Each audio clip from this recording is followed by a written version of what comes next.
నమస్తే. శ్రీ గురుభ్యో నమః. ఆపదామపహర్తారాం దాతారాం సర్వసంపదాం లోకాభిరామం శ్రీరామం భూయో భూయో నమామి. శ్రీమాత శ్రీ మహారాజ్ఞి శ్రీమత్ సింహాసనేశ్వరి చిదగ్నికుండ సంభూత దేవకార్య సముద్యత ఉజ్జిత్వాను సహస్రాభ చతుర్బాహు సమన్విత రాగస్వరూపాషాఢ్య తల్లి శ్రీమాత శ్రీమాత్రే నమః.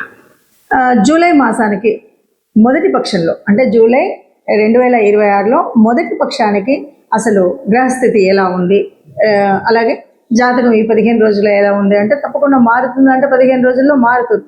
ఎందుకంటే కొన్ని గ్రహాలు ఆ 15 రోజులకు ముందు ఒకలాగా ఉంటాయి, తర్వాత ఒకలాగా ఉంటాయి. కాబట్టి అందువల్ల మనకి ఇప్పుడు ఆ మొదటి 15 రోజుల్లో గ్రహస్థితి ఎలా ఉంది అని కనుక చూసినట్టయితే, మొదటిగా మనకి కుంభరాశిలో రాహు ఉన్నాడు, మీనంలో శని ఉన్నాడు, మొదటి పక్షంలో మనకు మేషంలో కుజుడు కనిపిస్తాడు, అలాగే మిథునంలో బుధుడు రవి ఇద్దరు కలిసి ఉండడం చూస్తాం. ఇక ఆ తర్వాత కర్కాటకంలో గురువు శుక్రుడు ఉంటాడు, సింహంలో కేతు ఉంటుంది. ఇది మనకి మొదటి పక్షం 2026 జూలై నెలలో మొదటి పక్షంలో కనిపించేటువంటి గ్రహస్థితి.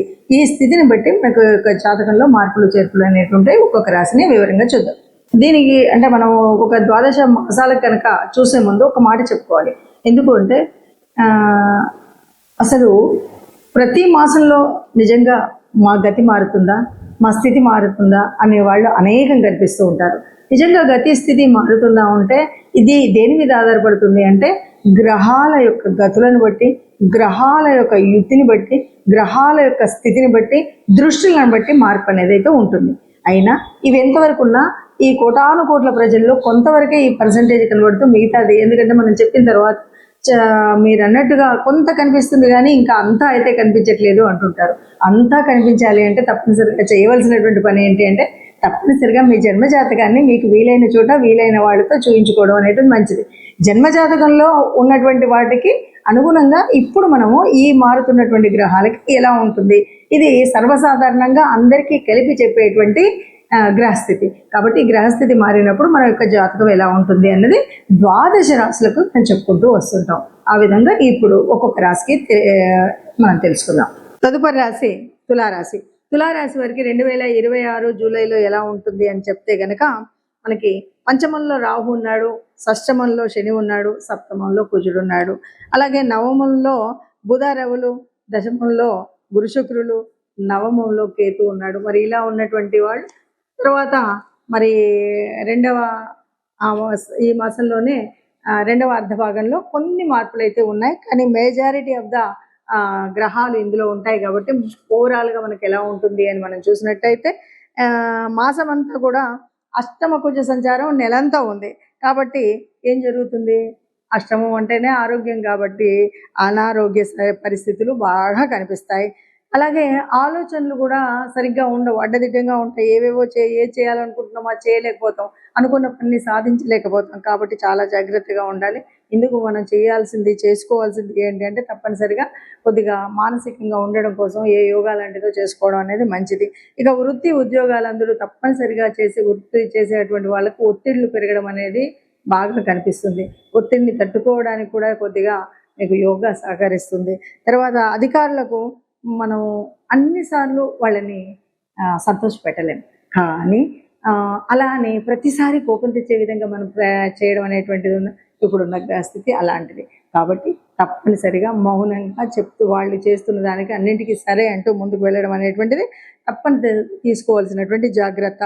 ఇక భావ వ్యక్తీకరణ, మనం ఒక్కొక్కసారి ఏమంటారంటే అమ్మ అంటే కూడా అది ఒక బూత్ కింద మాట్లాడే పరిస్థితి అప్పుడప్పుడు వస్తుంది అంటారు కదా. అది ఈ సమయం, ఈ మాసంలో చాలా జాగ్రత్తగా ఉండాలి. ఎవరితో మాట్లాడినా భావ వ్యక్తీకరణ స్పష్టంగా ఉండాలి. లేదు అంటే అది మిస్కమ్యూనికేషన్లోకి వెళ్ళిపోతుంది, తప్పు అర్థం తీసుకునేలాగా ఉంటుంది. అలాగే సంతాన విషయంలో కూడా ప్రతికూలమైనటువంటి ఆలోచనలు ఉంటాయి.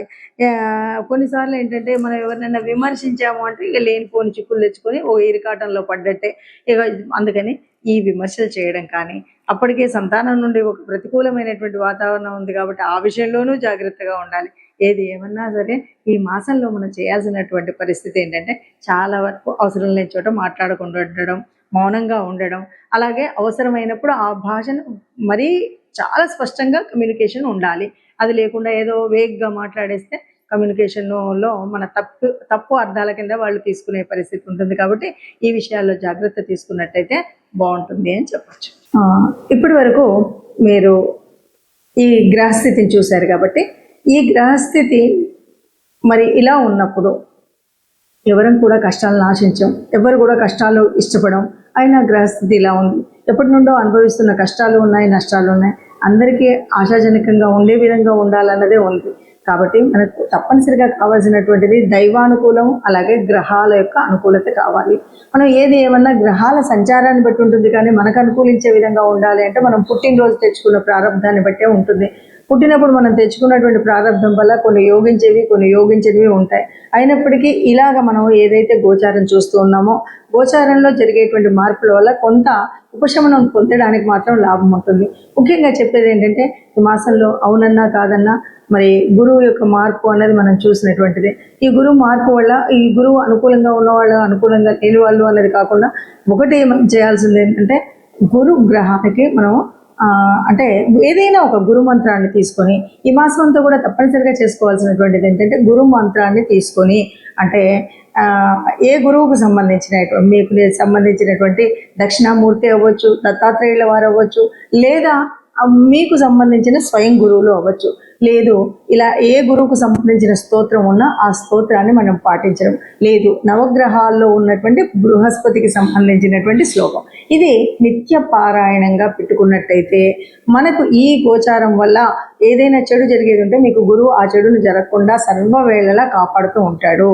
ఇక రెండవది, లేదు గురువు అనుకూలంగా ఉన్నాడంటే జరిగే మార్పుల్లో, మంచి మార్పుల్లో ఇంకా మంచి జరుగుతుంది తప్ప మీకు ఎట్లాంటి నష్టం ఉండదు. కాబట్టి ఈ గురువుకు సంబంధించినటువంటి ఈ విషయాలు చేయడమే కాకుండా ఇంకా గురువు యొక్క అనుగ్రహం పొందాలి అంటే తప్పనిసరిగా మరొక మార్పు చేసుకోవాల్సింది, ఎవరైనా వృద్ధులు ఉన్నటువంటి వాళ్ళు, అంటే తండ్రి సమానులైనటువంటి వయసు ఉన్నటువంటి వాళ్ళు, అంటే వృద్ధులకు సహాయం చేయడం, సహకరించడం అనేటువంటి విషయాలు ఉంటాయి కదా, ఇవి కూడా చాలా వరకు గురు గ్రహం యొక్క సంతృప్తిని, గురు గ్రహం యొక్క అనుగ్రహాన్ని పొందడానికి వీలైనటువంటి అంశాలు. కాబట్టి ఆ రకంగా చేసుకుంటూ వెళుతూ ఇక మనం ఒక్కొక్క గ్రహంలో ఉన్నటువంటి మార్పులు చేర్పులు ఉన్నాయి కాబట్టి వాటిని అనుసరించుతూనే వెళ్ళాలి. ఏదేమన్నా సరే రాహుకేతువుల మధ్యలో నలిగిపోతున్నటువంటి గ్రహాలన్నీ ఉన్నాయి. ఈ సమయంలో ఏది ఏమన్నా సరే వీలైనంత వరకు సుబ్రహ్మణ్య స్వామి దర్శనం కానీ, సుబ్రహ్మణ్య స్వామికి సంబంధించినటువంటి వరకు ఏదైనా స్తోత్రం, స్తుతి ఇలాంటివైనా చేసుకున్నట్టయితే చాలా వరకు మనం అనుకున్నటువంటి కష్టాలు ఏవీ లేకుండా నిబ్బరంగా ముందుకు వెళ్ళేటువంటి పరిస్థితి కనిపిస్తుంది. ఆ పరమాత్ముడు తప్పకుండా అందరినీ కాపాడుతాడు. అందులో మనం నిత్యం ఇలాంటి చక్కటి పారాయణం కానీ లేదా ఆ సంబంధిత శ్లోకాలను కానీ చదువుకున్నట్టయితే ఒక సత్సంగత్యం వల్ల, ఆ దేవాలయం యొక్క పాజిటివ్ వైబ్స్ వల్ల తప్పకుండా మనకు మంచి జరుగుతుంది. మనం ఎప్పుడు ఏ మాసానికి ఆ మాసం చూసినప్పుడు కొన్నిసార్లు ఏమవుతుందంటే ఆ మాసంలో మనకు అనుకూలించే విధంగా, అంటే గ్రహాల అనుకూలం ఎలా ఉన్నా కానీ మనకు ఆ మాసంలో వచ్చే కొన్ని పండగలు ఉంటాయి. ఆ పండగల యొక్క ఫలితాన్ని కూడా పొందేటువంటి అర్హత పొందాలి అంటే తప్పనిసరిగా దానికి సంబంధితమైనటువంటి పూజలు చేసుకోవడం వల్ల కూడా ఈ గ్రహాల యొక్క అననుకూలత ఏదైతే ఉందో దాన్ని మనం మాయ చేయొచ్చు. ఆ రకంగా కనుక మనం చూసినట్టయితే మనకి 16వ తారీఖు, జూలై 16వ తారీఖు మనకు జగన్నాథ రథయాత్ర ప్రారంభం అవుతుంది. ఆ జగన్నాథుడు అంతకు మించినటువంటి గురువు ఎవరు ఉంటారు మనకి? ఆ శ్రీకృష్ణ పరమాత్మకు సంబంధించినటువంటి తత్వాన్ని చదువుకోవడం, వినడం, లేదా ఆ జగన్నాథ యాత్ర జరుగుతున్నప్పుడు మనం చూడడం, లేకపోతే మన ఏరియాల్లో కూడా ఇవాళ రేపు చేస్తున్నటువంటి జగన్నాథ రథయాత్రలో పాల్గొనడం, ఏదో అక్కడ సంబంధించినటువంటి విషయాలను వినడం చేసినట్టయితే మనకు ఉత్తమమైనటువంటి స్థితి ఉంటుంది. అలాగే మరి 17వ తారీఖు వచ్చేసరికి మరుసటి రోజు నుండి కూడా దక్షిణాయనం ప్రారంభం అవుతుంది. దక్షిణాయన కాలంలో మనం చేయాల్సినటువంటి పుణ్యక్రతువులు బోలెడని ఉంటాయి. వాటన్నిటినీ కూడా ఈ మాసం అంతా అవలంబించినట్టయితే మన కష్టాలు తొలగుతాయి. ఇంకా ముఖ్యంగా తెలంగాణ ప్రాంతంలో ఉన్నటువంటి భక్తులందరికీ కూడా మనకు తెలిసినటువంటి విషయం, ఈ జూలై మాసంలో ఆషాఢం ప్రారంభం అవ్వగానే మొదటి బోనాల పండుగ వస్తుంది. బోనాల పండుగ ఎవరికి చేస్తాము అంటే ఆ పరాత్పరేశ్వరి అమలగన్న అమ్మకి చేస్తూ ఉంటాం. కాబట్టి ఆ తల్లిని తెరవడం కూడా ముఖ్యము అనే విషయాన్ని మనం గ్రహిస్తే కనుక బాగుంటుంది. అలాగే ఈ నెలాఖరు చివరికి 25కి వచ్చేసరికి తొలి ఏకాదశి ఉంటుంది. తొలి ఏకాదశి వచ్చింది అనగానే ఆ సర్వజగన్నాథుడైనటువంటి రక్షకుడైనటువంటి ఎవరైతే ఈ మనకు తెలుసు త్రిమూర్తులలో ఎవరైనా సరే బ్రహ్మ సృష్టిస్తే మరి విష్ణువు ఎప్పటికప్పుడు రక్షిస్తూ ఉంటాడు.